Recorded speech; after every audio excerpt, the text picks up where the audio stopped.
адамдар өлдү, адамдар бузулду деп айта турган болсо, ошол адам көбүрөөк өзү бузулган дейт.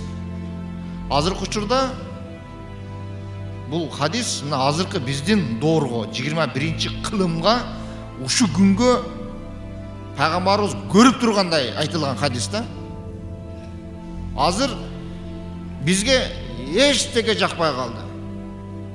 Дасторконду толтуруп жасап конок чакырсаң, ысырап кылды дейбиз. Азыраак коюп чакырсак, нону кара титиреп, акчасын аяп, пәтір койбой, навайнан коюптур дейбиз.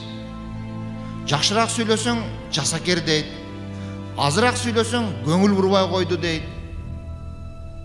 Кичине кызматын кылып урматтап коеюн деп, кичине урмат кылсаң, пакта коюп атат дейт.